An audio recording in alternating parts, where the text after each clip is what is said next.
So verse 10. Sa yadi bruyat brahmana putraha adonyavaha adonvayaha brahmacharyasam grihasto va idanimasmi paramhansa parivrat sansara sagarat janma mrityu maha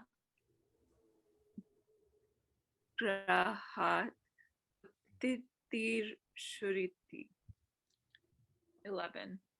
Acharyo bruyat iheva tava saumya mritasya shariram vayobhi raghate mridanavam vapadyate tatra katham sansara dudhartu michasiti nahi nadyah avare kule bhasmi bhute nadyah param tarishyasiti. If he says, I am the son of a Brahmana belonging to such and such a lineage, I was a student or a householder, and am now a wandering monk, anxious to cross the ocean of transmigratory existence, infested with the terrible sharks of birth and death, the teacher should say, My child, how do you desire to go beyond transmigratory existence, as your body will be eaten up by birds, or will turn into earth even here when you die? For, burnt to ashes on this side of the river, you cannot cross to the other side. So didn't we do this one last week? I think so. Just a quick review. So what I think is happening in this prose section, they're actually instructions to the guru. So if the guru asks, what is your essential nature? Who are you? And the student says, I am the son or the daughter of so-and-so. I belong to this clan. I live here. I do there. I am suffering. I want to cross the ocean of change, blah, blah, blah, blah, blah. Meaning the student is identified with the body. Then the teacher says, it is not a process of the ego getting better. It's not a process of this jiva bhavana, this attitude that I'm a person, becoming a healthier person or a happier person, etc. It is not a process of self-improvement. If that's where you are in your sadhana, yoga's not for you. Boss, or this yoga. Go see your psychotherapist. Go see your body worker. What he's saying here is you cannot take the body into the end. Oh, does that mean I have to wait till I die? No. It means if you wish to cross the ocean of change, you must let go of your identification with the upadis, the equipment. What do we specifically mean by that? Can you all see the coffee cup? Yeah. Mm-hmm. You're not a coffee cup. Pretty clear, isn't it? You have a subject-object relationship with the coffee cup. Take a deep breath. Are you not aware of the breath in the body? Rub your hands together. Are you not aware of the sensation of hand rubbing? You know the body in the same way you know the coffee cup. It is an object of cognition. It is an object of awareness.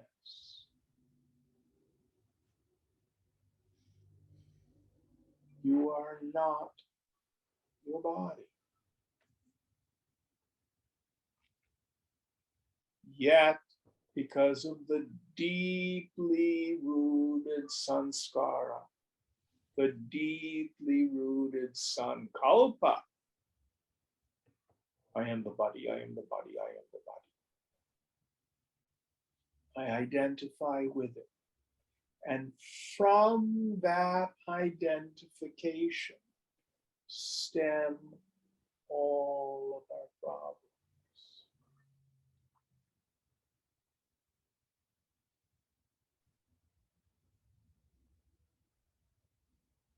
The problem is not one of being. The problem is adhyasa, superimposition, misidentification.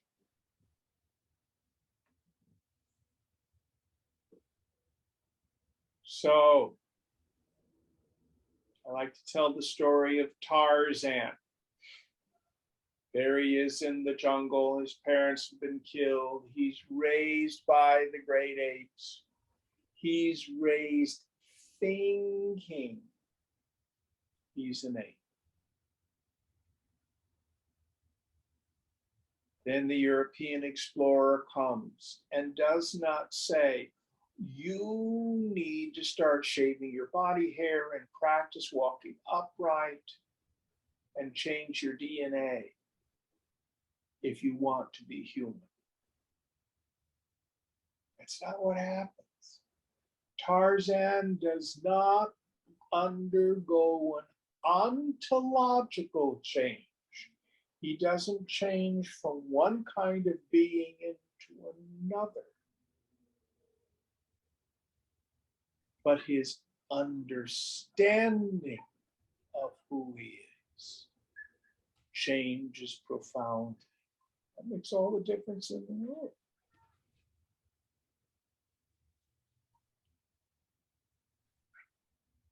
Any questions on this?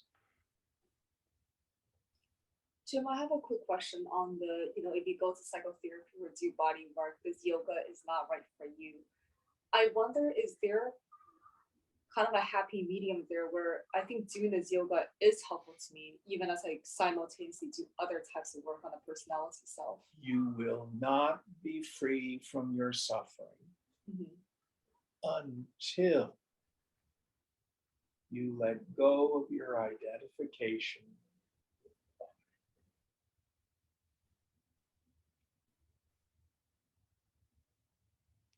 And once that happens, all this body work and psychotherapy, it's irrelevant, I guess, because you're no longer identified with the body. The body will have problems. Right. Mind is mind. But why is the mind suffering? The mind is suffering. The root cause of it is identification with the body. So once you stop taking the mind so seriously, a lot of these other issues kind of naturally go away by themselves. That what happens is everything changes.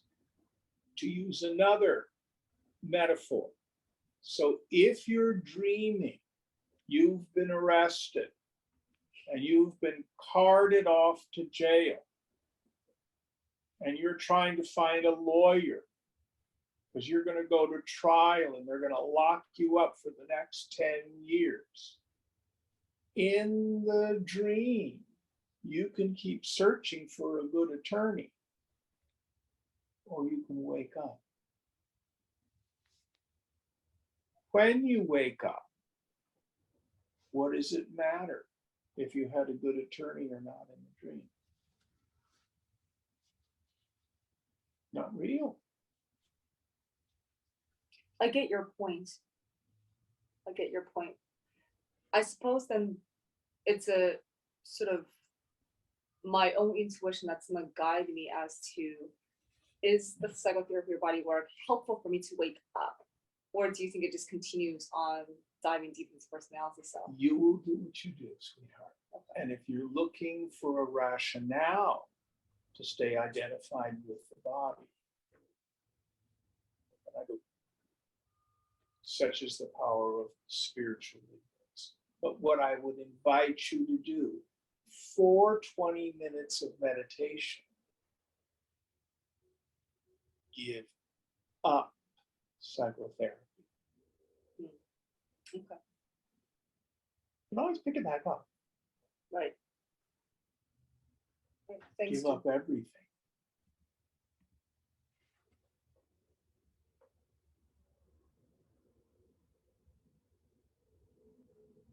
When you cross the river in the boat and you're on the other side, you don't drag the boat around over the land with you. Let it all go. So, summarizing, if the student says, I'm a person, the teacher says, that's what you need to give up, is your identification with the body. That is what's called the bija vasana, the seed attachment for it. Going on.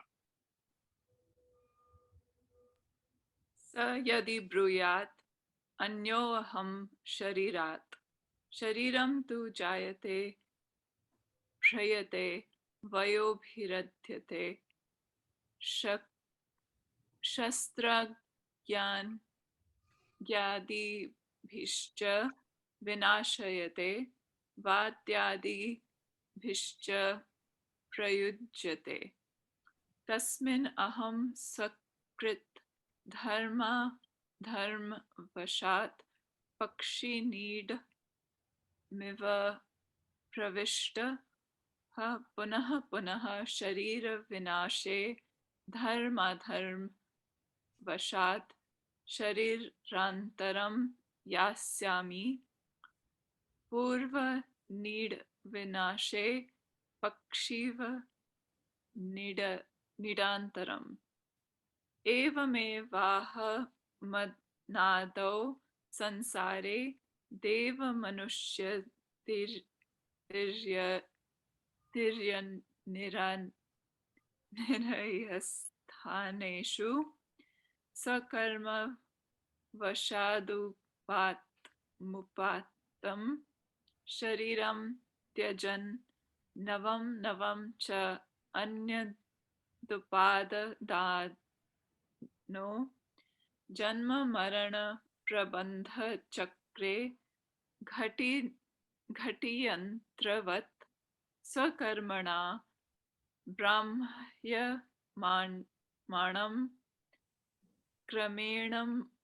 क्रमेणेदं शरीरमासाद्य संसारचक्रभ्रमणात् अस्मान्निर्विण्णो भगवन्तम् उपसन्नो अस्मि संसारचक्रभ्रमण पश्यमाय तस्मान्नित्य एवाहं शरीरद्यः शरीराणि आगच्छन्त्यपगच्छन्ति च वासं सीव पुरुषस्येति आचार्य ब्रूयात् साध्ववादिः सम्यक् पश्यसि कथं मृषा अवादिः ब्रह्मणपुत्रो अदोन्यो ब्रह्मचार्यासं गृहस्थो वा इदानीमस्मि Paramhans परिव्राजकः diti. If he says, I am different from the body is born and dies, is eaten up by birds, is destroyed by weapons, fire, etc., and suffers from diseases and the like. I have entered it, like a bird its nest, on account of merit and demerit accruing from acts done by myself, and like a bird going to another nest when the previous one is destroyed, I shall enter into different bodies again and again as a result of merits and demerits when the present body is gone. Thus, in this beginningless world, on account of my own actions, I have been giving up successive bodies, assumed among gods, men, animals, and the denizens of hell, and assuming ever new ones. I have in this way been made to go round and round in the cycle of endless births and deaths, as in a Persian wheel by my past actions, and have in the course of time obtained the present body and having in the course of time obtained the present body, I have gotten tired of this going round and round in the wheel of transmigration, and have come to you, sir, to put an end to this rotation. I am therefore always different from the body. It is bodies that come and go, like clothes on a person. The teacher would reply, You have spoken well. You see aright.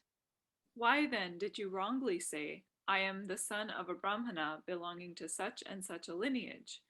I was a student or householder and am now a wandering monk. So here the Guru is saying, if on the other hand, the student identifies with the subtle body, which goes from incarnation to incarnation,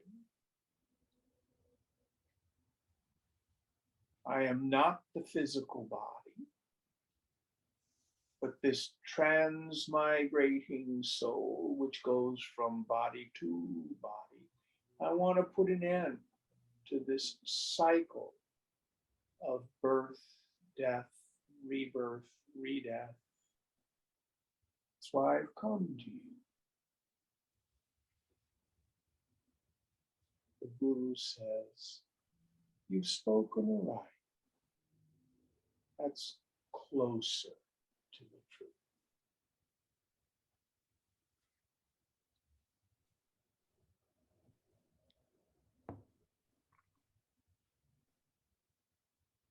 Any thoughts on this?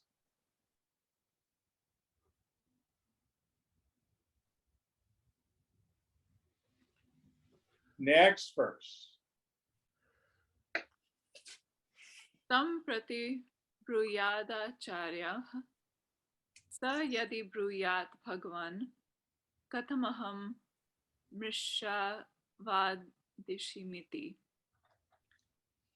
yatastvam भिन्नजात्यन्वयसंसारं शरीरं जात्यन्वयवर्जितस्यात्मनः प्रत्यभ्यग्यासि ब्रह्मणपुत्रो अदोन्नव्य इत्यादिना vakyeneti. If the disciple says, How did I speak wrongly, sir? The teacher would reply, Because by your statement, I am the son of a Brahmana belonging to such and such a lineage, etc., you identified with the self devoid of birth, lineage, and purificatory ceremonies, the body possessed of them that are different from the self.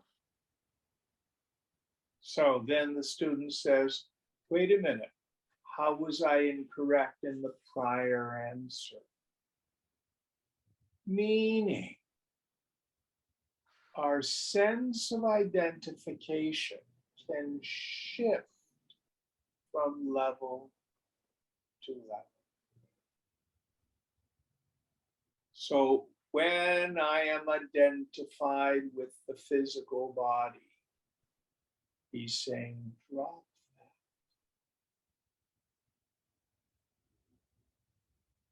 When I'm identified with the subtle body, for now, what we're going to do is practice becoming adhikari, becoming a fit student.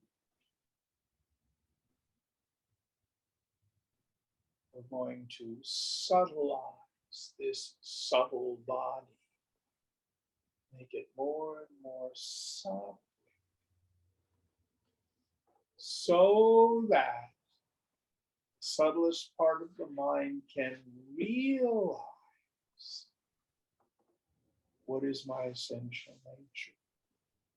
With that, we remove the cause of transmigration. Next one. Sa yadi pritchet katham भिन्नजात्यांव यस्संस्कारं शरीरं कथं वा अहं जात्यन्व यस्संस्कार वर्जित इति आचार्यो ब्रूयात् शृणु सौम्य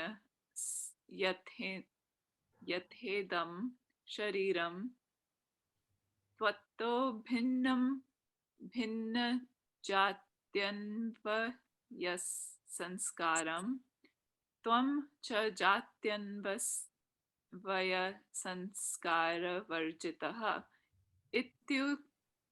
इत्युक्त्वा तं स्मरयेत् स्मर्तुमर्हसि सौम्य परमात्मानं सर्वात्मानं यथोक्तलक्षणं श्रावितोऽसि सदैव सौम्येदम् इत्यादिभिः श्रुतिभिः स्मृतिभिश्च लक्षणं च तस्य श्रुतिभिः स्मृतिभिश्च.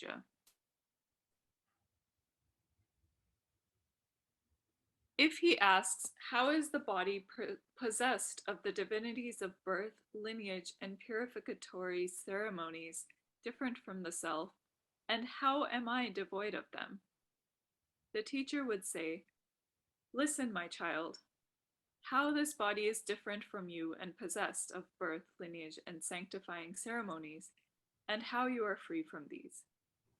Speaking thus, he will remind the disciple, saying, you should remember, my child, you have been told about the innermost self, which is the self of all, with its characteristics as described by the Shrutis, such as, this was existence, my child, etc., as also the Smritis. And you should also remember these characteristics also.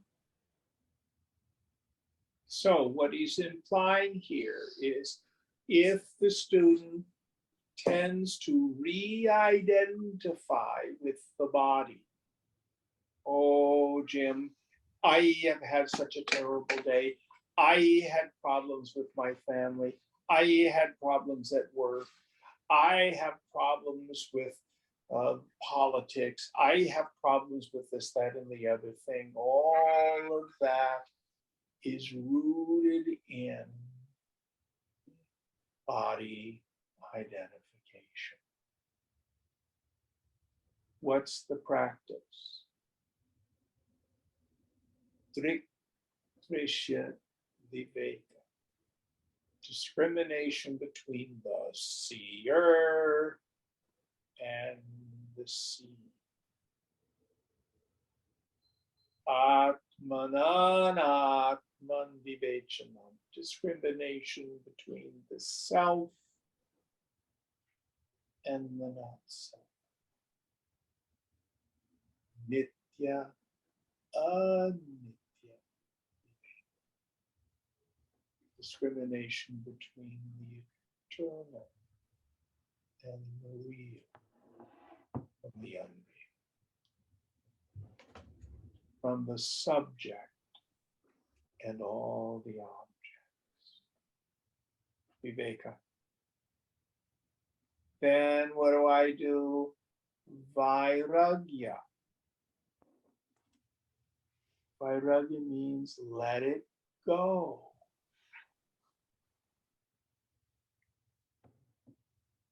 Let it go.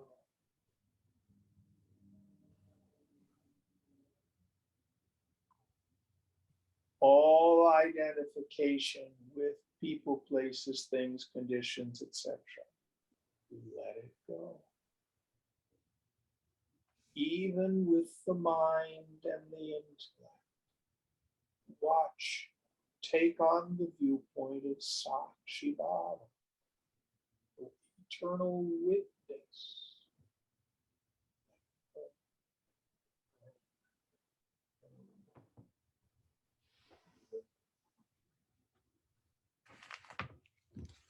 So let me see if I can give an example. So the discussion we were having earlier, Fang, about psychotherapy or body work, things like that.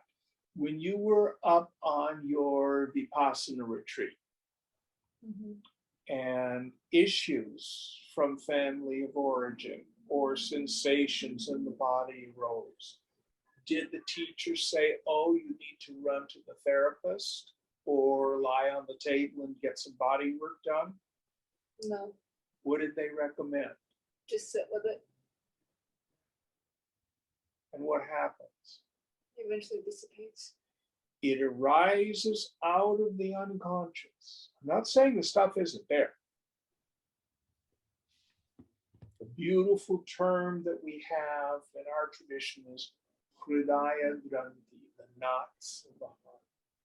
Because boy, they feel like twisted knot. It's like, I always think of like when you double knot your shoes and then you're trying to untie them and they've all pulled tight. You can't pull the knots apart. Anybody ever had that experience? That's like it's gnarly stuff. But yoga says, just don't do something. Sit there. Still. Don't run. Don't fix.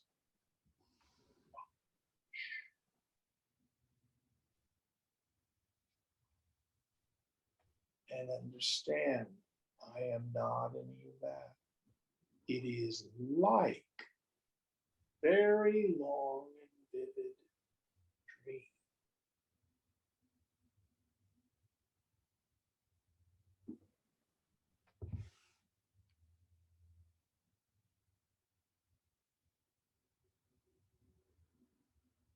Now, I'm going to contradict myself. I never claim consistency. What can something like psychotherapy do? If I have an issue deep in my heart and I'm unwilling to admit that it's there, perhaps talking with a therapist can make what's unconscious more conscious.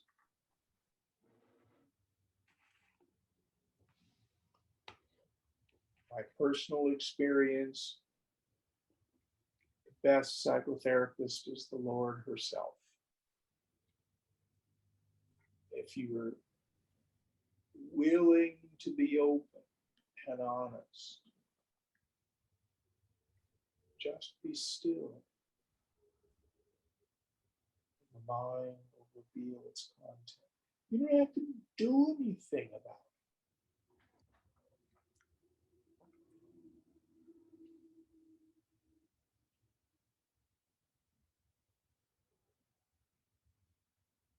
But that's very different. Oh no, I'm not angry. I just hit people when I'm annoyed.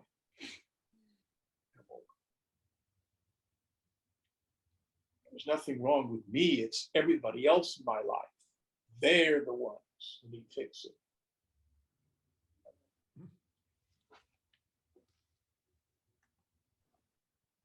Any thoughts on this? That the seeing and meditation and sitting with a therapist has the same effect. You're whispering again, sweetheart. I'm so sorry. No problem. Deaf as a post. Just in my experience, sitting with a therapist and sitting in meditation has the same, like brings the unconscious to the conscious. If it works, fine. But your therapist may give you practices like, we're going to protect your ego. They won't say it like that, by reframing things. We're going to build your self-esteem. We're going to make you a stronger woman. We're going to make it so you are okay in the world. Because the world is, yeah, you nasty people out there, terrible husband, terrible father, terrible, Republicans, whatever it is that's out there. And it's all rooted in a belief in the reality of the world and a way to change a sick, contracted ego into one that's more defended or protected. Was it Jung who said that only the healthy ego can die? That's true. Vedanta is not for weak egos.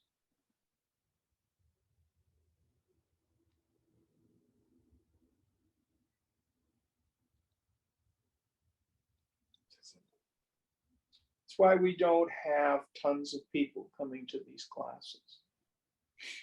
If I were to give workshops on how to have greater sex, how to get rich, how to be powerful, how to manifest things, I'd have hundreds of students. But you know what this work gives you? Nothing. And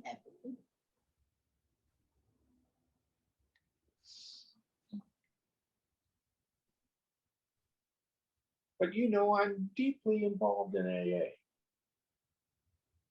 When there's a newbie who comes in and they're on spin drive from drugs or alcohol, and I'm working with them, I don't talk about the Vedanta at all.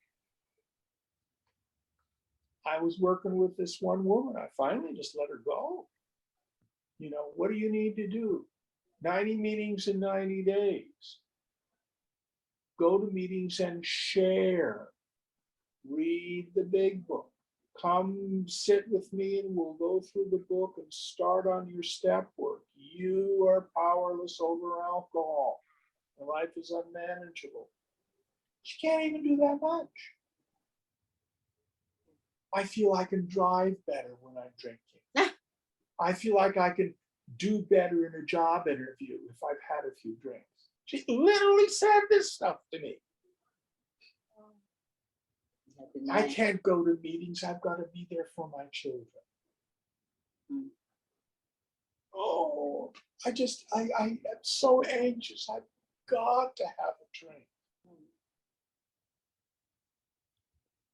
Not making this up. Not making this up.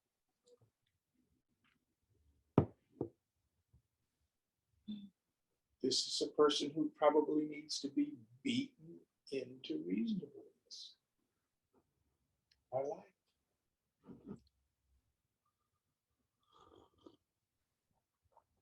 But it serve no point to say, oh, all that you're experiencing isn't real.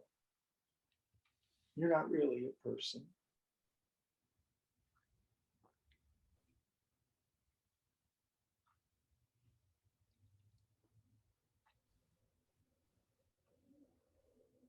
So, we talk about there are preparatory exercises until we get subtle enough to begin the work of self-inquiry. But it's only efficacious in a mind that has the 4 qualifications. Viveka, Vairagya, Samadhi, Guna, Mumukshuta.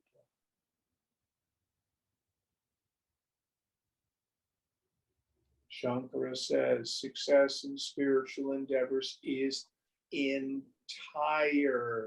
due to the degree of the qualifications of the student.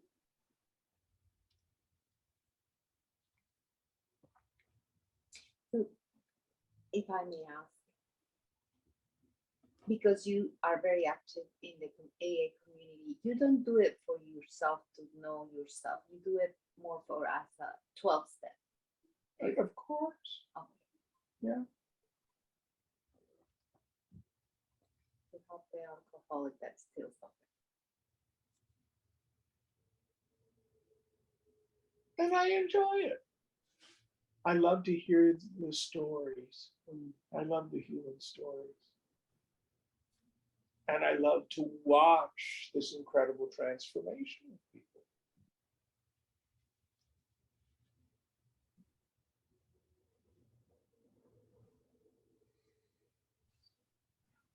But what happens in the rooms of AA in a comparatively short period of time? Someone goes from drugs and alcohol as they're gone to believing in a higher power. And that's a major step in the spiritual life.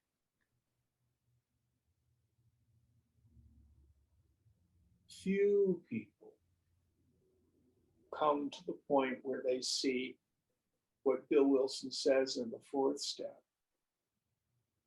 being convinced that self and its various manifestations was what had defeated us. Here he means the small self. Can you repeat that, Jim? I couldn't quite hear it. Being convinced that self and its various manifestations was what had defeated us.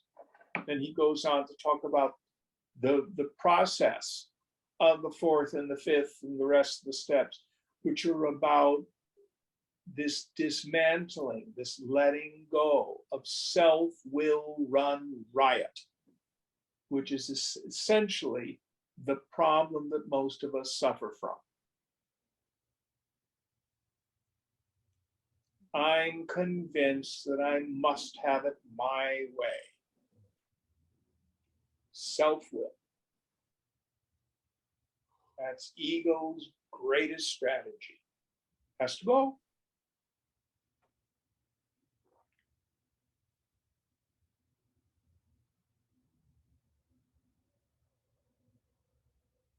So it's a major step in the spiritual life. Those of us who are taking a look at Raja Yoga, Patanjali calls it Ishvara Pranidhana, trustful surrender to God.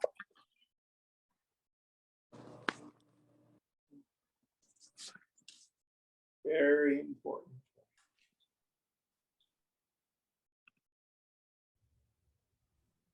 Is that useful? Thank you. All right, next verse. Labdha paramatma lakshana smritaye brumyat yo asavaka shanama nama rupabhya martha nantara bhutah ashariraha asthula dilakshanaha apahata papma dilakshanaschа sarvaih sansara dharmaih anagandhitah yat sakshad parokshad brahmah ya atma sarvantaraha adrishto drishta ashrutah shrota amatto manta avigyato vigyata nitya vijnana swarupah anantarah abahyah vijnana ghana eva परिपूर्णः आकाशवत् अनन्तशक्तिः आत्मसर्वस्य अशानायाति वर्जितः आविर् आव आव आविर्भावतिरो भाववर्जितश्च स्वात्मविलक्षणयोः नामरूपयोः जगद्द्विजभूतयोः स्वात्मस्तो स्वात्मस्तयोः तत्त्वान्यत्वाभ्यामनिर्वचनीययोः स्वयं वेद्ययोः सद्भावमात्रेणाचिन्त्य शक्तित्वाद व्याकर्ता अव्याकृत्योः. The teacher should say to the disciple who has remembered the definition of the self, that which is called Akasha, the self-effulgent one, which is distinct from name and form, bodiless, and defined as not gross, etc., and as free from sins and so on, which is untouched by all transmigratory conditions, the Brahman that is immediate and direct, the innermost self, the unseen seer, the unheard listener, the unthought thinker, the unknown knower, which is of the nature of eternal knowledge, without interior or exterior, consisting only of knowledge, all-pervading like the ether, and of infinite power, that self, of all devoid of hunger, as also appearance and disappearance, is, by virtue of its inscrutable power, the cause of the manifestation of unmanifested name and form, which abide in the self through its very presence, but are different from it, which are the seed of the universe, are describable neither as identical with it nor different from it, and are cognized by it alone. So he's made this shift from addressing the student who may be identified with the physical body. You're doing better if you're identified with the subtle body. But if you want to be free, now we point your attention at your real self, which is never subject to transmigration.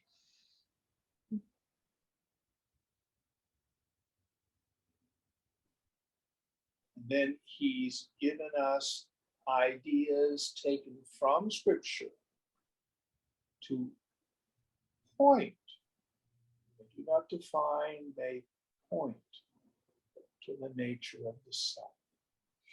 Now, one of the most important things to be aware of, if we start talking about the self as if it were something external to you and me, like, do you know French?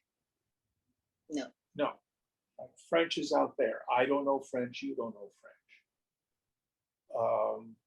Do you know astrophysics? No. No, I don't know it either. Astrophysics is a subject external to you and me. But if we say, what do you know about the self? As if the self is external, that does nothing to free us. It makes us scholars, not yogis. So always we start with direct experience. Hold out your palm and touch your hand. Do you have a hand? Yes. That's your direct experience. Tap the top of your head. Can you feel that you have a head? Yeah. That's a direct experience. Who sees the phone? Right. That's yourself. That's a direct experience. Always start with what is. We're not going to get a new self, a different self, a better self.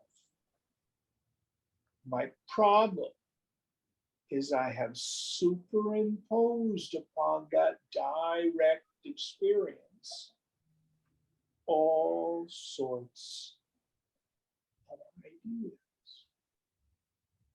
Let's see if I can give you a worldly example. So Monday, I think it was, Justice Ketanji Brown Jackson took the bench in the Supreme Court. All of us are saying, big deal. Black woman on the Supreme Court. We go back 50 years ago. Are there any Black women on the Supreme Court? Have there ever been any Black women on the Supreme Court? 253 years we've never had it.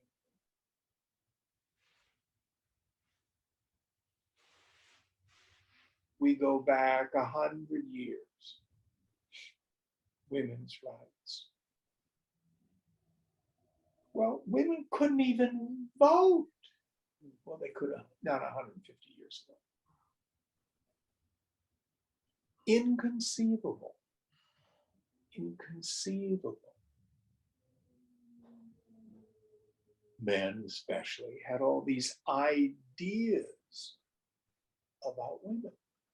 Do you know what the word hysteria means literally? No. Wandering womb. Mm. Women are emotional and you can't really depend on them to be rational because their womb just wanders around in their body. I'm not making this up. It's nuts. All sorts of wrong ideas. I can remember reading this article about this one person during revolutionary times in the US and took a child of slaves and decided to educate this child. He didn't think it would particularly work because his presupposition was African Americans are less than, they're not bright, they can't assimilate, blah, blah, blah, blah. What he found was this child of a slave was fully human, perfectly capable of learning and reading and doing critical thinking like any other person. That all those stereotypes and assumptions were just ideas. This making sense? Mm-hmm. Yes. So also, all our problem is at the very deepest level is deeply rooted wrong ideas about myself.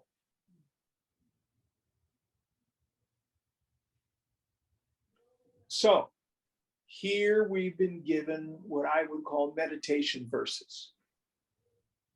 And what we want to do is get quiet and then take one of these ideas. Then in a mind made as quiet as possible, with the attentive faculty reversed, introverted, see whether or not it's true about myself. So what's the first idea he puts forward, Aditi? That which is called Akasha, the self-effulgent one. Okay, Akasha means space, Yoga Vasishtha uses this term, Chidakasha. I think I'm a person, I think I'm my body, I think I have qualities and characteristics. I stop, introvert my attention, look inside. That phony self, that false self. Scriptures use the word chaya, the shadow,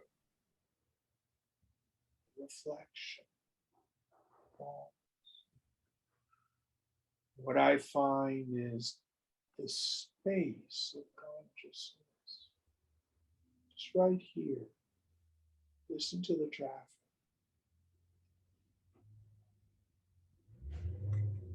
If your mind very quiet, see if you can notice who or what hears the traffic.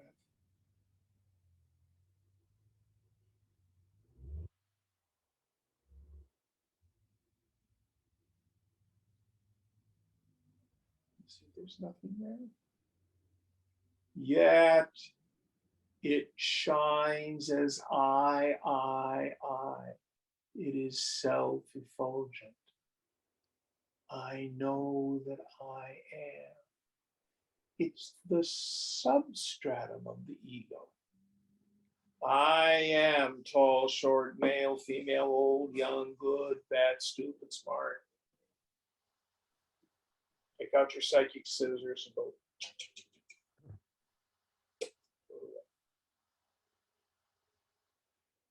Stay with the direct experience.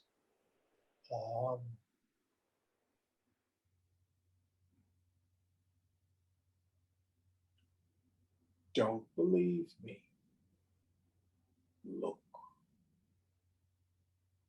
Next idea. The Brahman that is immediate and direct. Yes. So Brahman is the term we use for the ground of being of the whole universe. So the self in me is not like the self in you. I am Atma, Brahma. This self is Brahman. The self in me is the self in you. It is the substratum of the whole creation. One conscious being.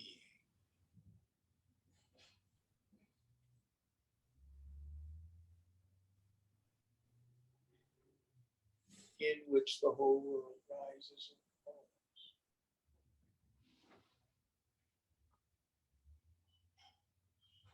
Next idea. The innermost self. Yes. I'm not the body, not the prana, not the feelings, not the thoughts, not the ego sense, not even the darkness of deep sleep. Who is the ultimate knower? Again, you will never see yourself as an object. Oh, Jim, I was in meditation. I saw it go by. I read Kathopanishad, the Upasana section, and I was deeply meditating. The self is like a flame the size of your thumb in the heart. Oh, I saw the flame. That must be the self. I saw the flame. No.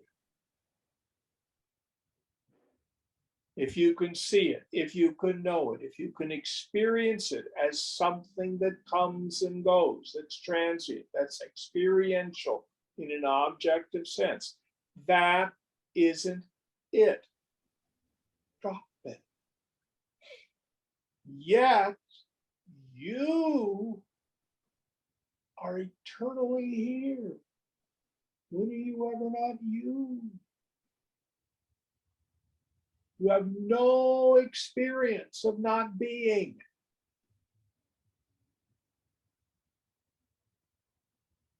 Oh, I don't remember before I was born. You don't remember last year. Memory is not what gives me the sense of I.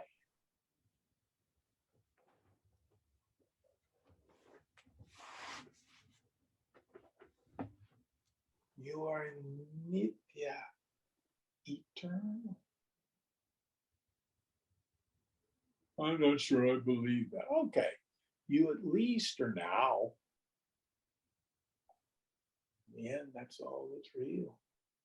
Past and future are just ideas.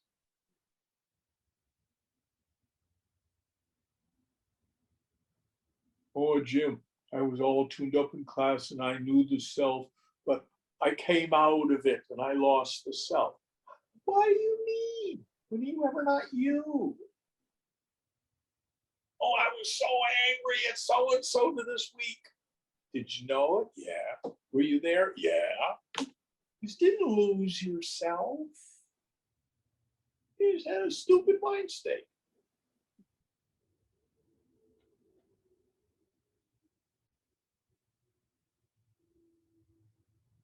You are untouched. From you, the whole world arises. But you never changed, never touched by it. Just like all sorts of images can appear in the mirror. But if somebody ugly looks into the mirror is not soiled by that ugliness. A beautiful person looks in the mirror is not improved. There's a relationless relationship between the mirror and its images. So also there is a relationless relationship between you and the body, mind, and tongue. Next idea. The unseen seer, the unheard listener, the unthought thinker, the unknown knower. Yes. Where does the buck stop? Me. It is unknowable as an object. Unseen, unheard. Yet is always known. How do you know you are you? You do not see, hear, taste, touch, smell, and motor, think yourself. That you are self-evident. Even when I don't think that thought, I don't disappear.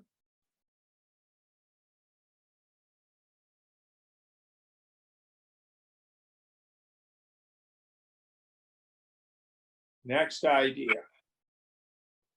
Which is of the nature of eternal knowledge. And here we don't mean eternal knowledge of stuff. Yes, it is the knower of all the stuff. But here we mean it's of the nature of chit, consciousness, awareness, prakasha, the light that illumines everything, which never changes.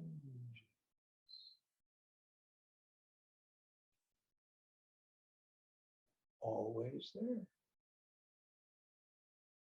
Throughout your day, stop, look, see if you have changed your nature.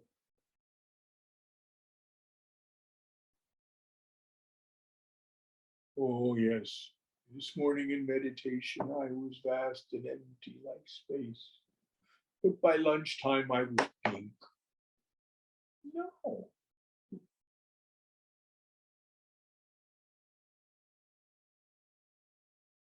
Don't believe me.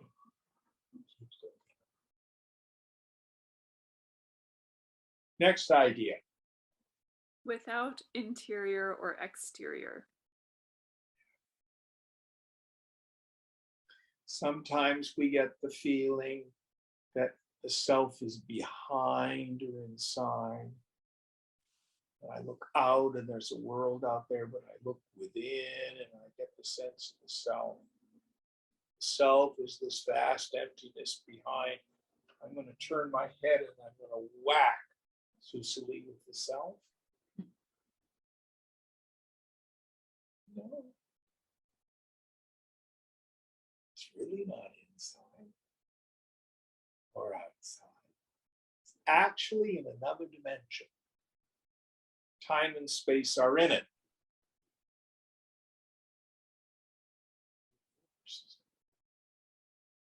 Itself is without dimension.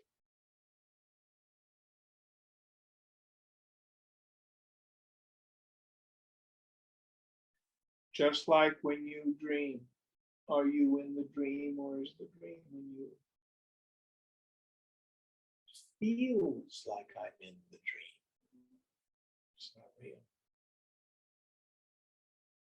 Next idea. Consisting only of knowledge, all pervading like the ether, and of infinite power.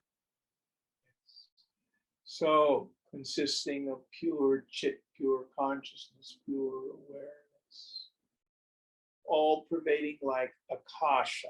I don't like to use the word ether because it makes it feel like there's some substance. It's not a substance, yet it is full of bhava, being. But like space, it's all pervading. So I have cup space, room space. I'm going to do my magic trick. Have I moved space? No. The cup is not moving space. The cup is moving in space. And you better be careful if you go up into the restroom. I don't want you to leave the self there on the couch. Oh, it was terrible. I went to a place and there was no self there. No. No. Your body, mind, intellect moves around in the eternal and infinite medium of infinite consciousness.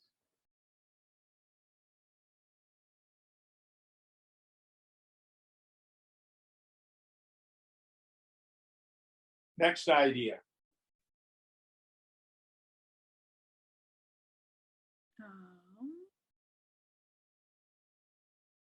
That self of all, devoid of hunger, etc. Yes. So all the afflictions that happen to the BMI, the body, mind, intellect, they do not touch me. Hunger gets to the body.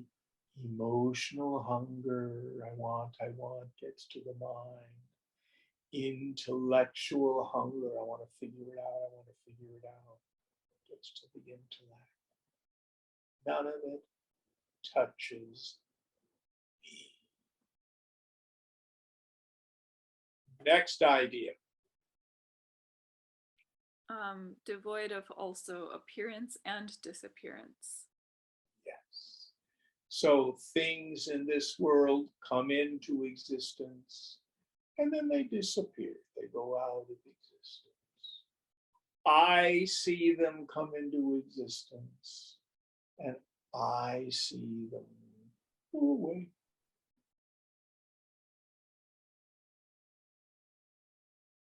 I am an eternal factor.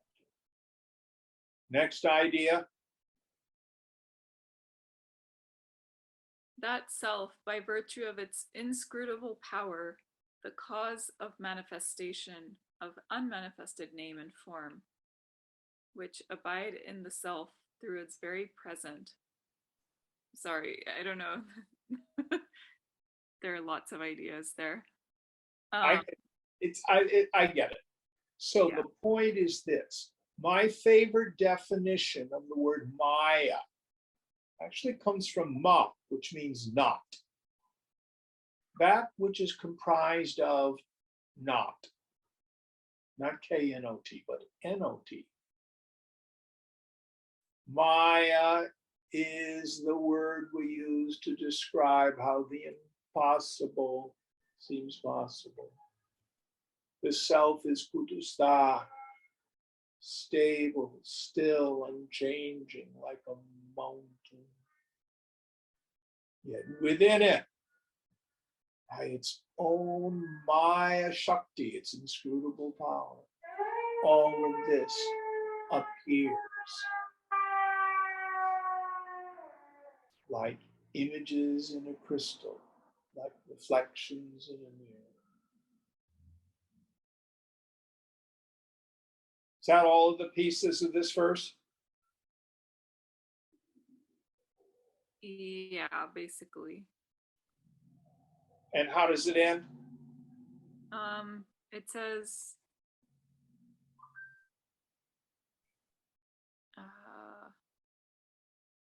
the cause of manifestation of unmanifested name and form, which abide in the self through its very presence, but are different from it, which are the seed of the universe, are describable neither as identical with it nor different from it, and are cognized by it alone.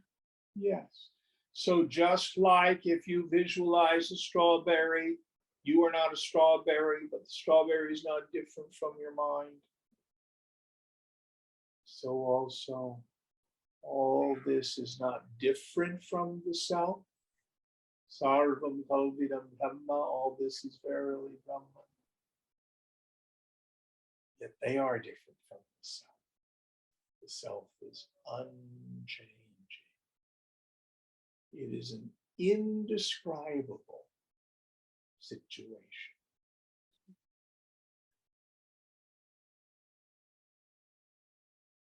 So don't rush through verses like this. Take each one of these ideas in the stillness of your own meditation. See whether or not it's true about you.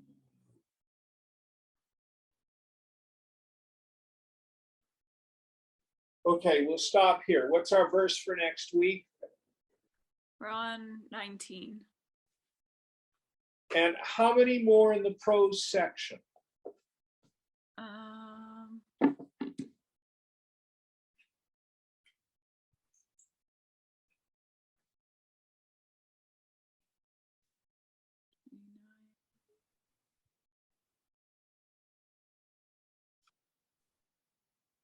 Don't worry about it. I'll find it. Lots more.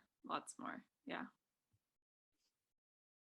Om Purnamada Purnamidam Purnat Purnamudachyate Purnasya Purnamadaya Purnameva Vashishyate. Om Shanti Shanti Shanti. Hari Om Sri Guru Pyo Namaha.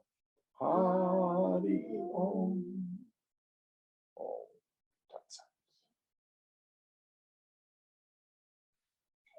Thank you all. Thank you, Aditi.